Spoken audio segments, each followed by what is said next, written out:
My family is drowning in our toys and we don't know what to do is a super common sentiment. So if you're in that boat, don't feel embarrassed. My name's Emily and I'm a pediatric occupational therapist.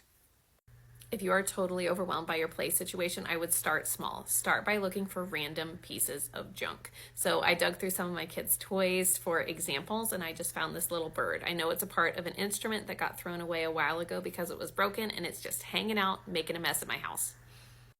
Next, I would start with the toys that you literally never see your child play with. I would put them in a bin and put them in the garage, in the shed, under your bed for a couple of weeks, whatever helps you feel better about getting rid of them, and if nobody asks about them, give them away. After that, if you're still feeling overwhelmed by your toy situation, I would involve your kids. Say, we have too many toys, we simply can't play with all of them, and I think that it's time to give some away. Let's work together to pick out a bin of toys to give away.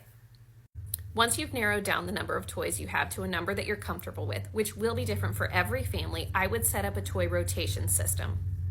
In my house, we do that by categorizing the toys based on how the kiddos play with them and making sure that there's a variety of toys in the playroom every day. So for example, this is a climber in the middle of the playroom. They have 2 other climbers that they were gifted for their first birthday, and we rotate those out. So there's only ever one in the playroom at a time.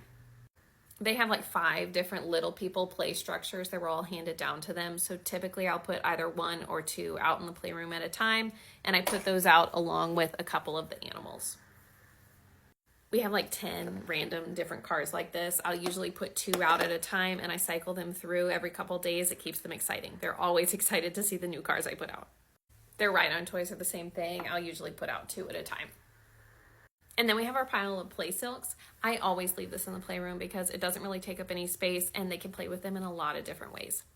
Like I said earlier, the number of toys that you set out in your playroom that works for your family is going to be different for every child in every family. But in general, I would think about setting out 1 or 2 toys that allows your child big body movements, things like climbing and jumping. And then maybe 1 or 2 toys that your child has to use little movements in their fingers to operate. So something like this is a great challenge for my kids. Then you can think about toys that let your child be creative, things like dress-up clothes or like dolls.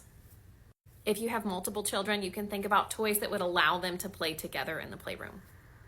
And lastly, we want to think about varying the amount of challenge that toys in the playroom pose to the kiddo. We don't want them all to feel super hard to the kiddo, so we want some of them to be easy and some of them to be harder.